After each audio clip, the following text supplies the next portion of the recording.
Welcome back to Training 148, and today we're going to be going over 11 robber.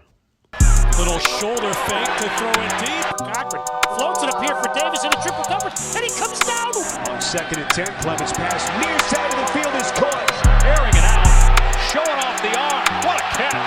Touchdown, Geremy Davis. All right, dog, welcome back to Training 148, where the purpose of this page is to simplify coverages for you. If you're a junior high kid, maybe a high school kid, a college kid that just don't really have it down pat yet, I hope the purpose of this page is here to serve you to simplify coverages. And also we look at route techniques against those various coverages as well. But today we're going to be going over a variation of cover one. If you want to know what cover one is, please go back and look at our videos, man. We explained cover one.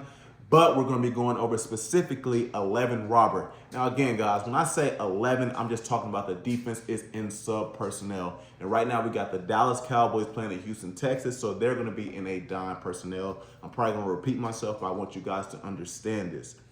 Also, now, we're talking about 11 robber.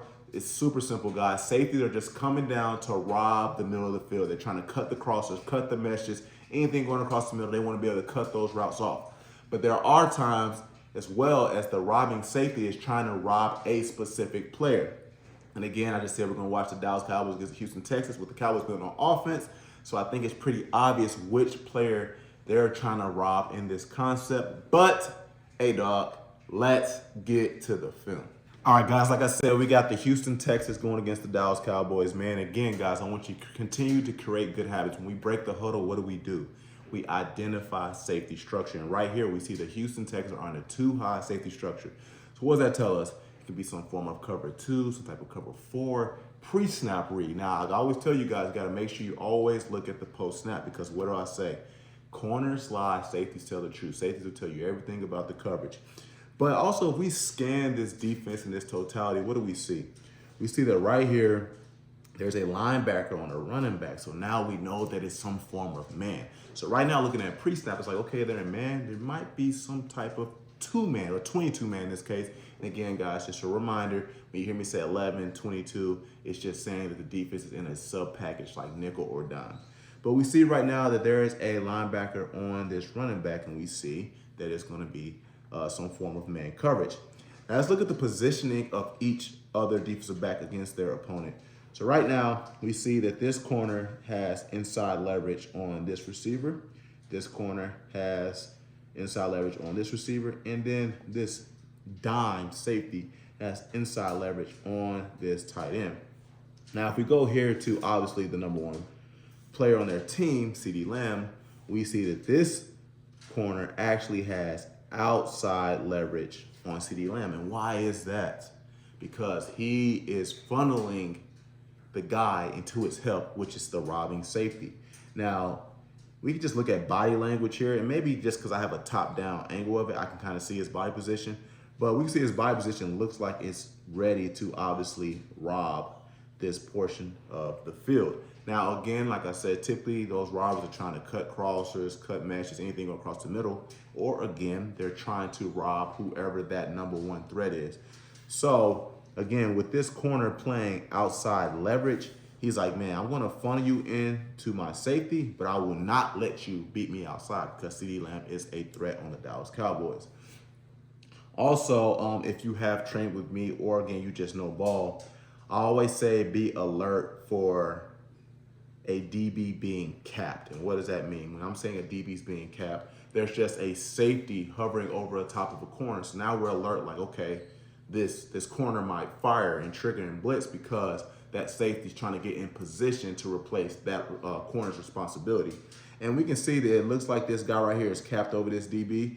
So our antennas can be up, but the only reason why I won't say that he's going to blitz is because he is playing outside leverage. Now, yeah, you can have a clever DB that wants to really disguise. I'm going to show like I'm playing this robbing outside leverage technique and then cross face and blitz. But typically what they're going to do, they're going to start showing some tendency, maybe playing inside leverage, maybe peeking in a little bit, and then they're going to shoot, and then that safety is going to come down and obviously play the responsibility that corner is supposed to have. But in this case, we can have our antennas up, but we can eliminate a percentage of our mindset saying that that corner is going to blitz because of his leverage playing outside leverage. So again, guys, that's the responsibility of each player in 11 robber, as well as, again, we got 4 down linemen. They're all coming, so we don't have to be worried about some type of 11 dog 5-man pressure. Their plan gets simpler across the board. But let's go to the film.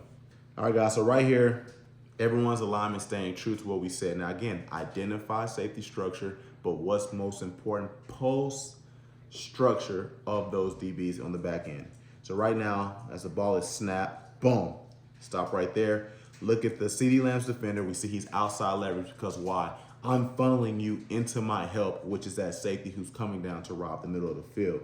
Now, if you look at everybody else, look at the bottom, look at the slot receiver, look at the tight end, look at the Mike back on the running back on the outside. All those guys are playing inside leverage because that robbing safety is so occupied with CeeDee Lamb, we can't get beat across face because there's nothing but space if you beat us across face here. Now, what I love here, let's look at Kevon Turpin in the slot. Probably the top 5 fastest receiver in the league right now. So right now, which I'm going to assume, he's probably honestly just running his route, but I would hope he has the IQ to understand, like, man, based on my film study, whenever teams play, or Houston Texans play robber, they tend to rob the key receiver in this case, and we know that our key guy is CeeDee Lamb. So that safety's back is going to be turned. So the middle of the field is fully open, and we see CeeDee Lamb run a great slant right here, cross face, and he's going to be off to the house. Now, the thing that's a fear here for a slot safety, what teams like to do in the league is they love to run that big box fade. Big box fade here. Big box fade is just simply a fade route from the slot. This outside guy is going to run some type of hitch to keep that man defender on him, and now it's just space between the slot receiver and that sideline. If you got a speed guy there, that is dangerous because that's too much space for that nickel corner. But and I'm assuming Kevon Turpin is setting this up, man, because I love when guys counter other routes for another route. He's going to show, like, okay, here comes the big box fade, and then jab and cross face. And right here, there's nothing but space. Like we said, guys, we look at this, that safety, boom, has turned his back to play CeeDee Lamb in this case. So Kevon Turpin, no, there's no one in the middle of the field. And now all you have to do is make this safety miss. This guy's too fast. No one's catching him. And we got a touchdown. Now let's look at a different angle of this route, man. This is beautiful. Start with this one, man. Now this is great. Now he slow plays it, but the whole thing where I want is like the aggressiveness of this jab. You got to make this part right here look believable. If you don't make that look believable at all, that DB's not falling for that, man. And again, I love the aggression he had. Again, moving upfield because, again, who are you racing against when you do releases? You're racing against the rush. He's not doing everything in one spot. He is attacking his leverage upfield. And again, this DB's being smart because why? He knows his guy's speed. He knows he's fast. And if he does have that big box phase, I want to get out of there and at least stay on top of him because due to Kevon Turpin's size, I'm not sure he's going to throw him a high back shoulder pass. So he's like, man, let me get up out of here. But again, Kevon Turpin makes this believable with this aggressive jab, cross face. And he's up out of there, man. I love it. Let's look at one more angle of this too. Same thing. Yank. Good. Again, I call this locking the DB's hip. You can lock the DB's hips. Oh my gosh, man. That transition is so hard to recover, especially if you try to turn back the way this DB did. I mean, I would assume you would try the baseball term because that transition is a little bit quicker, but he probably wanted to just keep him in his phase, like in front of him. But this is hard to transition out of. Again, Kevon Turpin is out of there. Again, that safety's back's turn because he's playing robber on CeeDee Lamb. And that's 6 points for Houston Texans. I love this picture drawn right here. Boom, come down, rob, crossface. See ya. Touchdown. But again, guys, Train 148. This is 11 Robber. Like, subscribe. Go check out some of my previous coverage videos. And we'll see you next time. Peace.